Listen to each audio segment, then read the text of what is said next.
రైట్గా breaking చూస్తున్నాం. Kadapa mayor Suresh బాబుపై అనర్హత వేటు పడింది. ఆయనను మేయర్ పదవి నుంచి తొలగిస్తూ మున్సిపల్ పట్టణ అభివృద్ధి శాఖ ఉత్తర్వులు జారీ చేసింది. కడప మేయర్గా ఉన్న కె సురేష్ బాబు తన కుటుంబ సభ్యులకు చెందిన బర్ధిని కన్స్ట్రక్షన్ ద్వారా అవినీతికి పాల్పడ్డారని ప్రభుత్వం గుర్తించింది.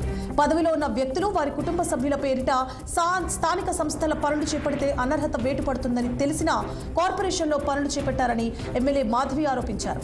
దీంతో మేయర్ సురేష్ బాబుపై అన్ని కోణాల్లోనూ విచారణ జరిపిన ప్రభుత్వం ఆయనను పదవి నుంచి తొలగించింది. ఇదే అంశానికి సంబంధించి మరిన్ని అప్డేట్స్ ని మా ప్రతినిధి యూసఫ్ అందిస్తారు. యూసఫ్. థ్యాంక్ యూ సువర్ణ. కడప జిల్లాలో ఏదైతే ఇప్పుడు మాజీ ముఖ్యమంత్రి జగన్మోహన్ రెడ్డి సొంత జిల్లాలో దాదాపు అటు మున్సిపాలిటీలతో పాటు ఇటు కార్పొరేషన్ లో ఉన్నటువంటి ఆ మేయర్ పీఠాలను దక్కించుకునేందుకు టీడీపీ వ్యూహాలను రచిస్తూ ఉంది. అందుకు అనుగుణంగానే దాదాపు సంవత్సరం నుండి ఇటు మేయర్ తో పాటు అటు కడప శాసనసభ్యురాలు మాధవిరెడ్డి ఇద్దరి మధ్య కూడా ఒక పెద్ద రచ్చ కొనసాగుతా ఉంది. తనకు కార్పొరేషన్ కార్యాలయంలో సీటును కేటాయించలేదు, కౌన్సిల్ సమావేశంలో కూర్చునేందుకు అని చెప్పేసి మాధవిరెడ్డి ఫైర్ అయ్యారు. అప్పటి నుండి కూడా శపథం చేసి బయటకు వచ్చారు. త్వరలోనే మిమ్మల్ని మేయర్ పదవి నుండి తీసేస్తామని చెప్పి సవాల్ ఇచ్చి ఆ యొక్క పంతానికి అనుగుణంగానే ఈ యొక్క వ్యూహాన్ని రచించారు. గతంలో మేయర్ గా 9 సంవత్సరాల పాటు పనిచేసినటువంటి సురేష్ బాబు ఏ అవినీతికి పాల్పడ్డారు, ఏవైనా ఇతని తప్పులు ఉన్నాయన్నటువంటి కోణంలో విచారణ కొనసాగించారు. అప్పుడే ఆ మేయర్ సురేష్ బాబు కుమారుడుకు ఉన్నటువంటి వర్ధిని కన్స్ట్రక్షన్స్ ద్వారా దాదాపు 35 లక్షల రూపాయల విలువ గల ఒక వర్క్ ను ఈ యొక్క కార్పొరేషన్ లో కొనసాగించారు. ఆ యొక్క వర్క్ ను కొనసాగించడానికి అతనికి అర్హత లేదు.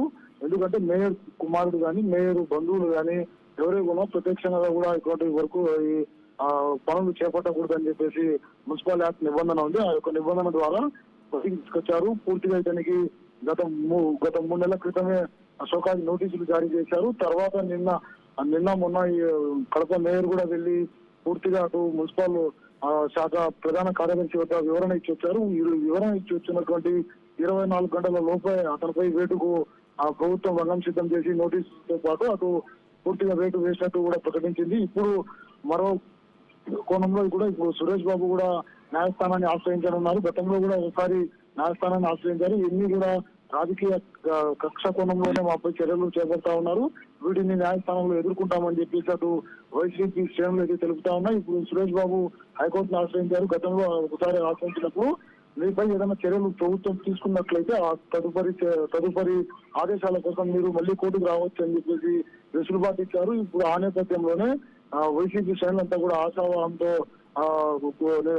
ఆశావాహం వ్యక్తం చేస్తా ఉన్నాయి. ఖచ్చితంగా న్యాయస్థానంలో తమకు న్యాయం జరుగుతుంది, హైకోర్టు ద్వారానే తాము మళ్ళీ పీఠాన్ని దక్కించుకుంటామని చెప్పేటువంటి కోణంలో అయితే వైసీపీ నేతలు తెలుపుతా ఉన్నటువంటి పరిస్థితి. మరోపక్క టీడీపీలో అయితే జోష్ కొనసాగుతా ఉంది. కొద్దిసేపటి క్రితమే మైదుగూరుకు చెందినటువంటి వైసీపీ చైర్మన్ అభ్యర్థి మాచుమూరు చంద్ర అనేటువంటి చైర్మన్ అభ్యర్థి కూడా పార్టీతో పాటు అటు చైర్మన్ పదవికి కూడా రాజీనామా చేశారు. అసలు కడప జిల్లాలో ఏం జరుగుతా ఉంది, కార్పొరేటర్లు కావచ్చు, కౌన్సిలర్లు కావచ్చు, మున్సిపల్ చైర్మన్లు కావచ్చు, ఏ విధంగా ఏ పార్టీ వైపు మొగ్గు చూపుతా ఉన్నారు, ఎందుకు ప్రలోభాలు గురవుతా ఉన్నారు అని చెప్పేసి అంతర్గతంగా వైసీపీలో అయితే ఒక చర్చ ప్రారంభమైంది. ఇప్పటికే సీఎం మాజీ ముఖ్యమంత్రి సొంత జిల్లాల నుండే ఇవన్నీ కూడా ఏర్పాటు చేయాలి. రేపు జరగబోయే మహానాడు లోపల దాదాపు జిల్లాలో ఉన్నటువంటి చైర్మన్ పదవులతో పాటు మేయర్ ను కూడా తమ గుప్పెట్లకు తీసుకోవాలన్నటువంటి కోణంలో అయితే టీడీపీ పావులు కలుగుతా ఉంది. అందుకు అనుగుణంగానే అన్ని వ్యూహాలను ఇప్పటికే సిద్ధం చేసినట్లు మనకు సమాచారం అందుతా ఉంది. అయినప్పటికీ కూడా మేయర్ అయితే ఇప్పుడు నేను ఖచ్చితంగా కోర్టుకు ఆశ్రయిస్తాను, నా పదవికి గండం లేకుండా రాబోయే రోజుల్లో కేవలం ఇంకొక సంవత్సరం రోజుల్లోనే ఎన్నికలు జరుగుతా ఉన్నాయి. పంచాయతీ ఎలక్షన్స్ కావచ్చు, ఇటు మున్సిపల్ ఎలక్షన్స్ కావచ్చు. ఈ 12 నెలల వ్యవహారానికి ఇంత బరి తెగించారు. మమ్మల్ని పీఠం నుంచి దింపాలని చెప్పి అంత ఆశగా ఎదురు చూస్తా ఉన్నారు.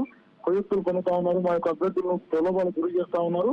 కడప కార్పొరేషన్ అయితే 50 మందికి గాను 8 మంది వైసీపీ నుండి టీడీపీ తీర్థం పుచ్చుకున్నారు. ఇప్పుడు ఆ సంఖ్య వాళ్ళకి 8 మంది ఉంది. వీరికి 42 మంది గల ఆ బలం వైసీపీకి ఉన్నప్పటికీ కూడా డైరెక్ట్ గా వీళ్ళని ప్రలోభాలు చేసి పార్టీ మార్పిడి చేసుకొని గతంలో మేయర్ పీఠం దక్కించుకోవాలని ప్రయత్నాలు కొనసాగించారు. అప్పుడు ఇవన్నీ కూడా అడ్డొచ్చాయి. అటు చంద్రబాబు కూడా చాలా సున్నితంగా అందరినీ పిలిచి మందలించారు. ఎవరైనా అటువంటి పోకడలకు దిగొద్దండి, కేవలం 12 నెలల వ్యవధిలోనే మళ్ళా మనం ప్రజాక్షేత్రంలోకి వెళ్ళాలి, స్థానిక సంస్థ ఎన్నికల్లో ఇవన్నీ కూడా వారు పూర్తిగా చూపించి మనపై ఈ పరోక్ష దాడులకు పాల్పడేటువంటి అవకాశం ఉంది. కాబట్టి పార్టీకి కూడా చెడ్డ పేరు వస్తుంది రాష్ట్ర వ్యాప్తంగా. ఆ మెసేజ్ ని మనం ఎవరికి ఇవ్వకూడదు అని చెప్పేసి ఆదేశాలు ఇచ్చినప్పటికీ స్థానికంగా ఉన్నటువంటి కొంతమంది వైసీపీకి చెందినటువంటి కార్పొరేటర్లే ఈ తతంగం అంతా కూడా నడుపుతా ఉన్నారని చెప్పేసి సమాచారం అందుతుంది. ఒక కీలక నేత కడప సంబంధించినటువంటి వైసీపీలో కొనసాగే ఒక కీలక నేత అటు టీడీపీ వారికి అనుకూలంగా ఈ వ్యవహారం అంతా కూడా నడుపుతా ఉన్నారు అని చెప్పేసి కొంతమంది వైసీపీ వారైతే ఆరోపణలు గుర్తిస్తా ఉన్నారు. బీసీ వ్యక్తిగా మేయర్ కొనసాగుతా ఉన్నారు. Thank you for the updates Yusuf.